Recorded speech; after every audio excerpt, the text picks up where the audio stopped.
नमस्कार दीदी।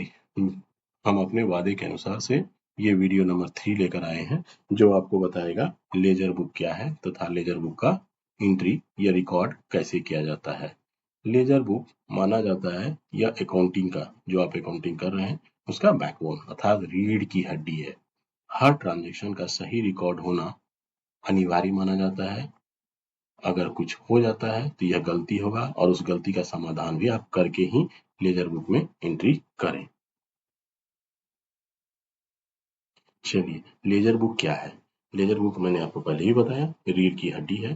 Cash book में जो भी एंट्री होती है उसे लेजर बुक में लेके जाना बहुत जरूरी है। अच्छा, लेजर बुक आपने देखा ही होगा, लेजर ही बुक आपने देखा ही होगा, नहीं देखा तो मैंने अभी बताता हूँ।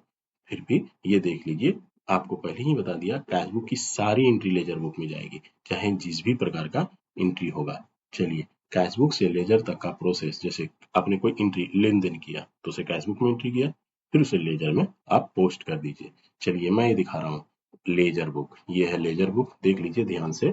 इसमें अकाउंट लिखा हुआ है, ठीक है। अकाउंट मतलब स्टेशनरी यहाँ लिखना है। अगर स्टेशनरी का परचेज सेल स्टेशनरी के हेड में अगर खर्चा किए हैं, ये स्टेशनरी होगा। ये पेज नंबर है, ठीक है। यहाँ पे आपने किस डेट में, किस मंथ में, किस ईयर में किया है, डेट और मंथ लिख दीजिए।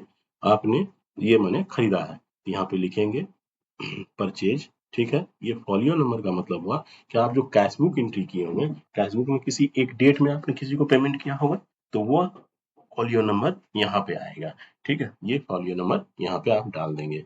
उसके बाद आप जब पेमेंट किए हैं कैश बुक, अगर आपने स्टेशनरी 2000 का खरीदा तो आपने तो पेमेंट किया होगा, कैश बुक में एंट्री कर दिए कि 2000 का मैंने स्टेशनरी खरीदा, एंट्री हो गया तो पेमेंट साइड में कर दी। अब उसी चीज को लेजर में हम लोग डेबिट साइड में लिखेंगे 2000 रुपया। अच्छा, चलिए, अब मैं यही एक चीज समझाता हूँ कि एक बार मैंने 1 तारीख को कैश बुक, 1 तारीख को स्टेशनरी खरीदा, फिर 1/4 को खरीदा, फिर 5/4 को खरीदा, फिर 15/4 को खरीदा। यह हो सकता है कि आप मंथ वार खरीदे, तो एक महीने में 5 या 10 एंट्रियां हो गया परचेज। तो आप ध्यान रखिएगा, जो आप लोग गलती करते हैं वैसा गलती होना नहीं चाहिए। मैं एक एक करके आपका चेक करूंगा अगर मैं ऑडिटर रहा तो। देखिए, 1 तारीख को खरीदा तो आपने यहाँ पे लिखा डेबिट 500 रुपया, तो ये डेबिट 500 रुपया, यहाँ पे बैलेंस 500 रुपया आ जाएगा। फिर दूसरे तारीख को आपने 1000 का खरीदा, तो ये 500 और ये 1000 मिल करके यहाँ 1500 आ जाएगा। फिर तीसरे तारीख को आपने 1000 का खरीदा, तो ये 1500 प्लस 1000, ये जोड़ करके यहाँ पे 2500 आ जाएगा। अर्थात इस बैलेंस का मतलब होता है कि आप जो खरीदे हैं और जो पहले से है उन सब का जोड़ यहाँ पे होना चाहिए। लेट से अगर आपने 15 एंट्री की और 15 एंट्री का यहाँ पे जोड़ 15,000 रुपया आता है, या 20,000 रुपया, 50,000 रुपया, 10,000 रुपया या 200 रुपया, जो भी आता है, यहाँ कम्युलेटिव जोड़ बोलते हैं इसको। कम्युलेटिव जोड़ जो आएगा, यही फिगर आपका जो है, जो यही फिगर आपका रिसीप्ट एंड पेमेंट में जाएगा। इसीलिए मैंने आपको बताया था कि लेजर बना लें, तब आप कैश बुक मेंटेन कर, तब आप जो है रिसीप्ट एंड पेमेंट बनाए, ठीक है। मैं आगे बढ़ूं, ये देखिए, अब आते हैं। मान लीजिए अब कोई बैंक इंटरेस्ट मिला, तो बैंक इंटरेस्ट मिला तो ये तो मेरा आय, ठीक है, आय हो गया। तो एक बैंक इंटरेस्ट का मैं हेड बना दूंगा, जिसको लेजर बोलते हैं। उसके बाद फिर इसमें पेज नंबर डाला हुआ है, यही पेज नंबर है, ठीक है। उसके बाद यहाँ पे मैंने लिख दिया किस किस तारीख को कितना बैंक इंटरेस्ट आया, और बैंक इंटरेस्ट आएगा तो क्रेडिट साइड में जाएगा, क्रेडिट साइड में मैंने लिख दिया। ठीक अभी जैसे मैंने बताया कि मान लीजिए मई में 30 मई को बैंक इंटरेस्ट 300 रुपया मिला, यहाँ 300 क्रेडिट में और यहाँ पे 300 लिखेंगे। फिर अगले मंथ आपको 200 रुपया मिला, तो क्रेडिट में 200 रुपया और यहाँ पे जाएगा 300 प्लस 200 इक्वल टू यहाँ 500। इस तरह से कम्युलेटिव बैलेंस आपको मेंटेन करना जरूरी है। यही कम्युलेटिव बैलेंस आपका रिसीट और पेमेंट साइड के रिसीप्ट साइड में हेड का नाम डाल करके लिखा जाएगा, ठीक है। Next, closing balance of receipt and payment हमेशा मैच करना चाहिए, ठीक है। अगर आपका क्लोजिंग बैलेंस जो है, ऑडिटर क्या करेगा, आपका रिसीप्ट पेमेंट उठाएगा, फिर आपका जाकर के लेजर मंगाएगा, लेजर से वो चेक कर लेगा कि आपका क्लोजिंग बैलेंस, आपका जो क्लोजिंग बैलेंस लेजर में है वही पैसा आपका रिसीप्ट पेमेंट में दिखाया गया है कि नहीं। अगर मान लेते हैं नहीं दिखाया गया है, तो आपको बोलेगा कि इधर आपका रिसीप्ट पेमेंट गलत है या तो फिर आपका लेजर गलत है। आप लेजर को सही, अगर आप बोलिएगा कि नहीं रिसीप्ट पेमेंट गलत है, तब तो लेजर का पैसा फिर से ठीक करके देख लीजिए आपका मैच कर रहा है कि नहीं।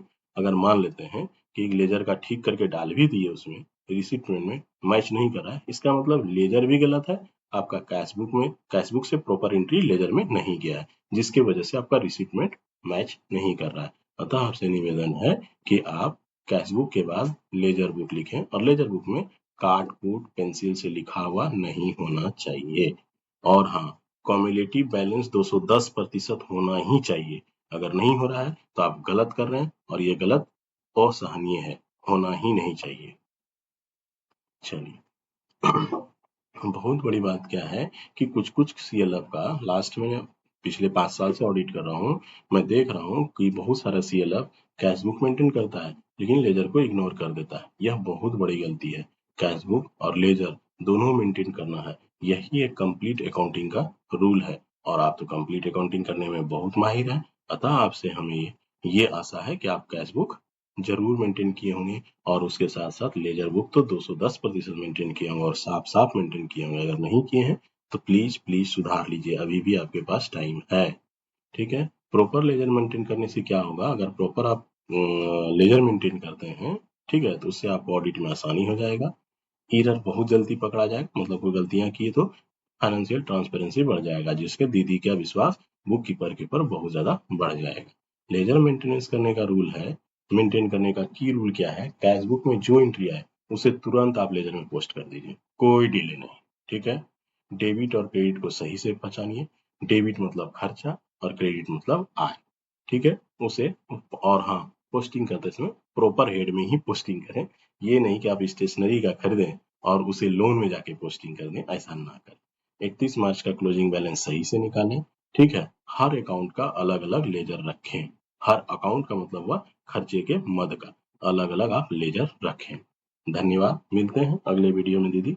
फिर उसी तरह से मैंने इसमें आपको एक्सेल के रूप में लिंक, नीचे दिए गए लिंक में एक्सेल के रूप में मैंने रिसीप्टमेंट, ठीक है, लोन चार्ट और कुछ खास वर्ड फाइल मैंने दे दिया है जिसे आप डाउनलोड करके यूज कर सकते हैं। धन्यवाद।